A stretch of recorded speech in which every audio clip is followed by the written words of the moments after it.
पास। Basically इसमें क्या चीज़ है, ये स्लोप ऑफ पीपीएफ लिखा हुआ है।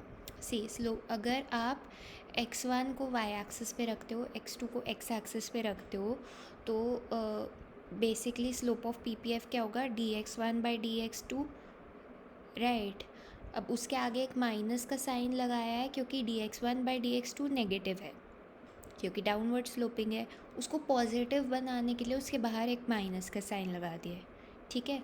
अब हमें पता है कि जब आप प्रोडक्शन करते हो तो आप ऑप्टिमाइज़ करते हो, और आप ऑप्टिमाइज़ कैसे करते हो, ऑप्टिमाइज़ बेसिकली ऐसे करते हो कि जो प्राइस लाइन होती है और जो पीपीएफ होता है वो आपस में टेंजेंट होने चाहिए, राइट। वो चीज़ होती है ना, कि मतलब जो प्राइसेस डोमेस्टिक चल रहे हैं उनको कंसिडर करते हुए प्लस हमें पीपीएफ पे भी ऑपरेट करना होता है, ताकि हम बेसिकली रिसोर्स कंस्ट्रेंट का भी ध्यान रख सके, तो इसलिए पीपीएफ पर चलते हैं। और जो प्राइसेस होते हैं वो पीपीएफ को टेंजेंट करते हैं। जैसे कि हमने एकदम स्टार्टिंग में, इफ़ यू रिमेंबर, तो जो मिड टर्म से पहले वाला पार्ट था उसमें हमने ये किया था कि we use to make PPF tangent to the price line, और हम बोलते थे कि ये जीडीपी लाइन है और हम जीडीपी को मैक्सिमाइज़ कर रहे हैं subject to the resource constraint. तो वैसा भी सोच सकते हो, जैसा मर्ज़ी सोचना चाहो। मेन बात यह है कि पीपीएफ और प्राइस लाइन टेंजेंट है, तो जो डोमेस्टिक प्राइस है और जो पीपीएफ का स्लोप है वो दोनों एक बराबर हो रहे हैं जिधर ऑप्टिमल प्रोडक्शन है उस पॉइंट पर, ठीक है। ये याद रखना कि डोमेस्टिक प्राइस और पीपीएफ इक्वल है। सी जब अब मैं अपनी अंडरस्टैंडिंग बता रही हूँ, ये सही हो सकती है, गलत भी हो सकती है, कुछ भी हो सकता है। मुझे जो समझ में आया और जो इनफैक्ट समझ से भी ज़्यादा मुझे ये याद रखने में हेल्प कर रहा है, अभी मैं उस चीज़ के साथ जा रही हूँ आगे, राइट। तो द थिंग इज़ कि बेसिकली देखो क्या चीज़ है कि नॉर्मली जब ट्रेड होता है तो हम ये जो लाइन बनाते हैं, we call this the world price line, क्योंकि हम वर्ल्ड के प्राइस रेशो के हिसाब से प्राइस लाइन बनाते हैं and we make that tangent to the PPF. अब यहाँ पर पीपीएफ की स्लोप को डोमेस्टिक प्राइस के इक्वल लिखा हुआ है। मेरी ये कन्फ्यूजन थी कि इसको डोमेस्टिक प्राइसेस के इक्वल क्यों लिखा हुआ है। अब इसका लॉजिक में भी वही यूज़ कर सकते जो हमने एक बार पहले भी किसी चीज़ में बात की थी, अभी आज शाम को ही वी वर टॉकिंग, कि बेसिकली जो भी प्रोड्यूसर्स हैं वो ऑप्टिमाइज़ कर रहे हैं बेस्ड ऑन डोमेस्टिक प्राइसेस, ना कि वर्ल्ड प्राइसेस। बस फ्री ट्रेड में क्या होता है, जो ये डायग्राम है, जो ये फ्री ट्रेड वाली डायग्राम है, इसमें ये होता था कि वर्ल्ड प्राइस और डोमेस्टिक रिलेटिव प्राइस सेम रहते थे, राइट। बट अब उनमें एक गैप है टैरिफ के कारण। तो जब आप ऑप्टिमाइजेशन करोगे प्रोडक्शन की, कंजम्पशन की, आप डोमेस्टिक प्राइसेस के हिसाब से करोगे मेरी अंडरस्टैंडिंग के हिसाब से, इसीलिए स्लोप ऑफ पीपीएफ और प्राइस रेशो डोमेस्टिक वाला इक्वल है, ठीक है। तो -dx1/dx2 को इज़ इक्वल टू पी करोगे तो फिर जब तुम उसको सॉल्व करोगे तो तुम्हारे पास आ जाएगा dx1 + pdx2 is equal to 0, ठीक है। तो अब अगर मैं वापस जाऊँ जो हम कर रहे थे उस पार्ट पे, तो dx1 + pdx2 is equal to 0 कहाँ से आया, आई होप ये समझ में आ गया होगा। dw is equal to dy is equal to c1 + pdc2, ये हमने ऑलरेडी डिराइव कर लिया था, right.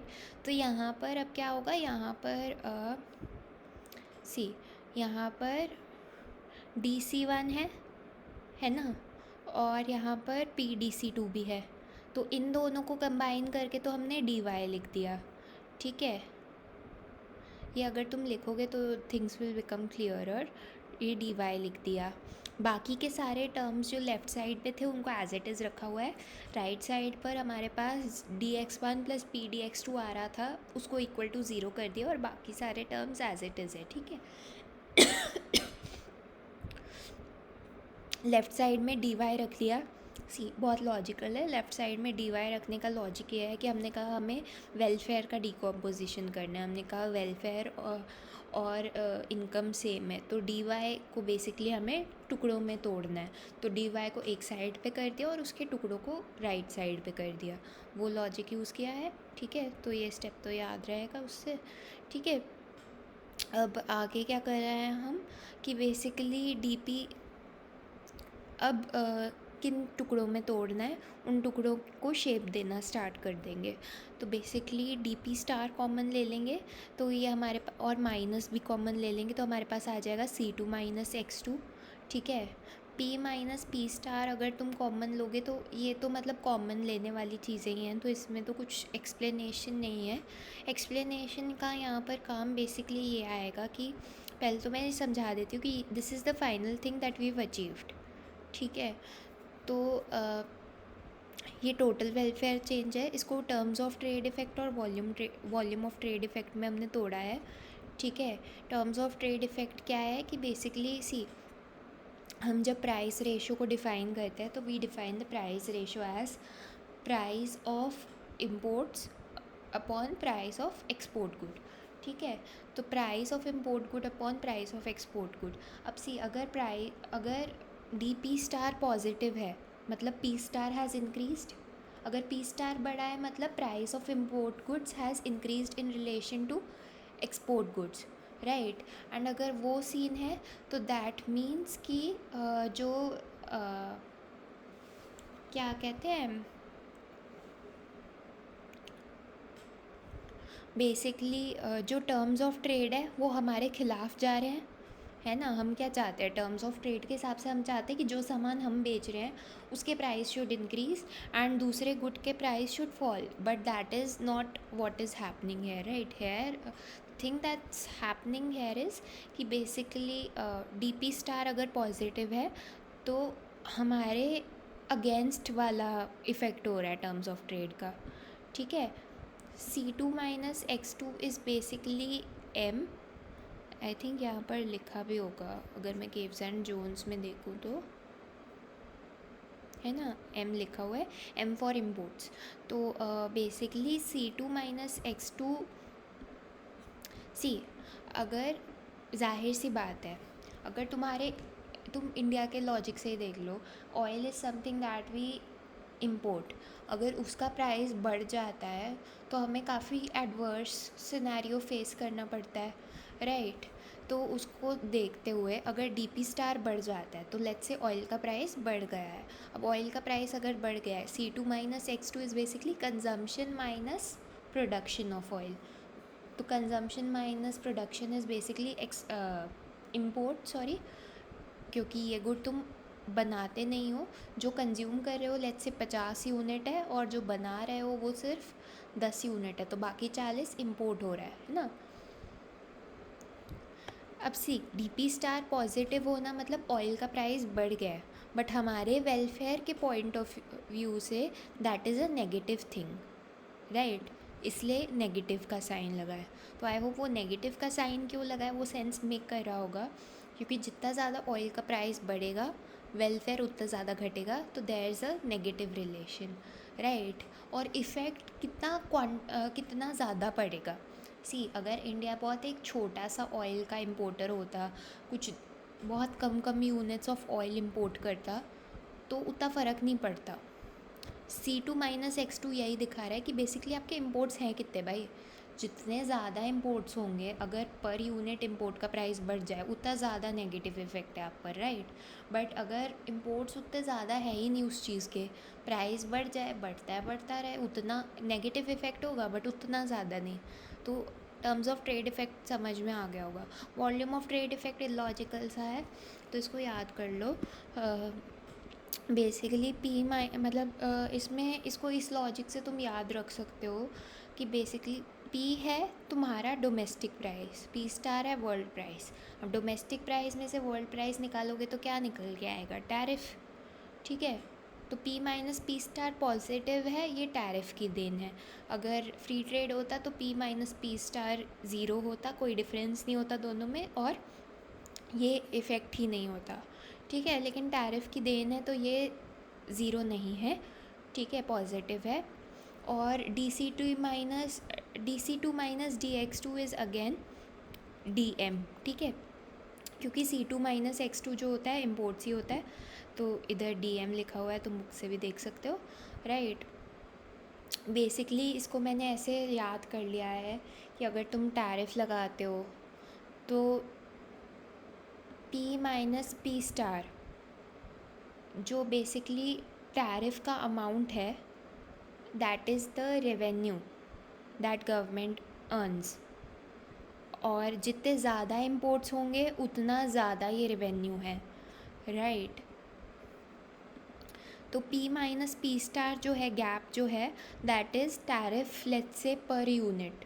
DM is the number of क्या कहते हैं, DM is basically the change in imports. तो बेसिकली ये जो है, ये चीज़ मैंने पहले ही बोला था, ये लॉजिकल है। ये बेसिकली शोकेस कर रही है कि तुमने टैरिफ लगाया, टैरिफ लगाने से इम्पोर्ट्स चेंज हो गए तुम्हारे थोड़े से, ठीक है।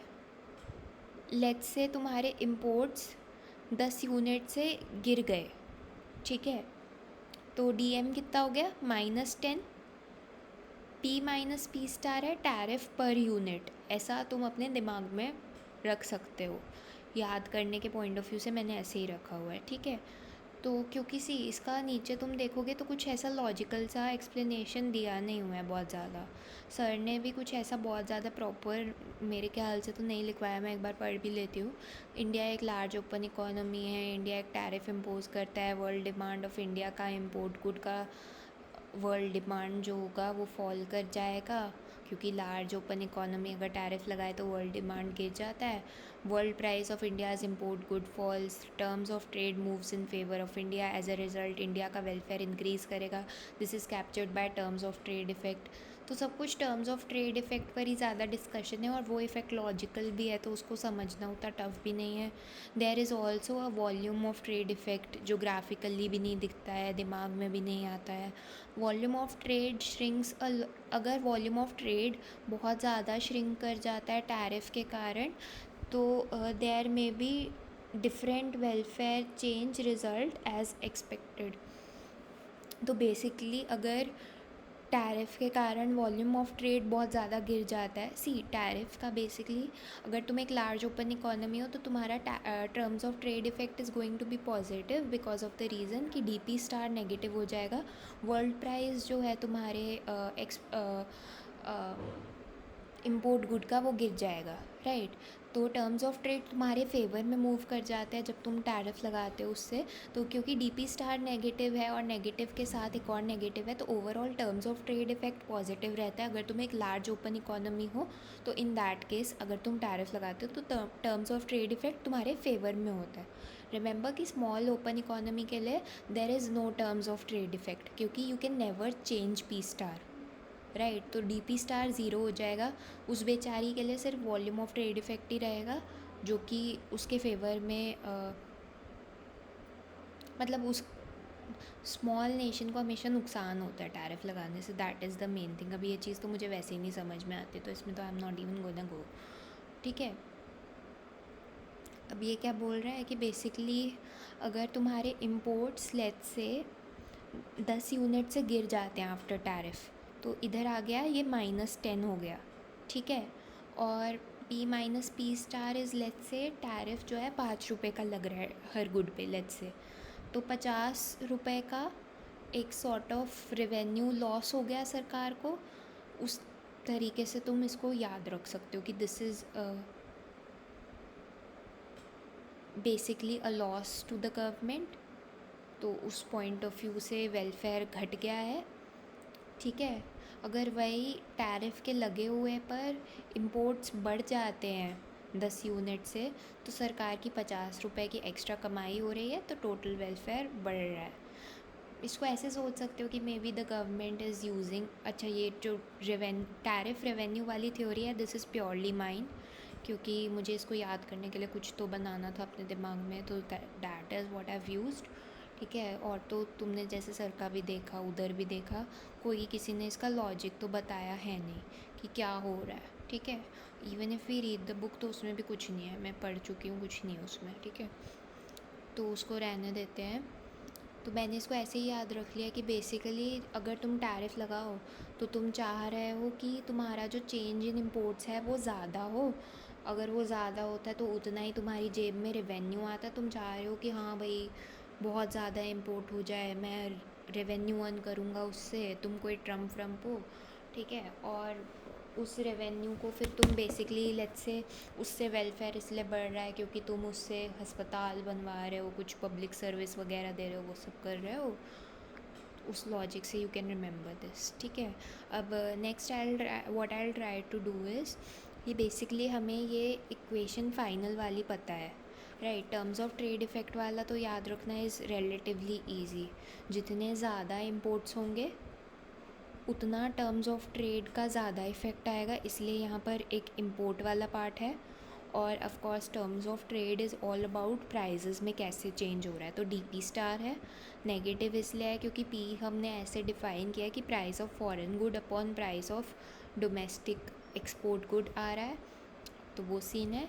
ये वाला थोड़ा रट्टा मार लो या जो भी कर लो वो कर लो, ठीक है। और अब मैं कोशिश करूँगी कि अगर तुम्हें ये लाइन याद हो तो कैसे हम बेसिकली पूरी डेरिवेशन ना याद रखनी पड़े, कैसे उस पर हम लॉजिकली अराइव कर सकते हैं फिर भी, वो मैं दिखा दूँगी।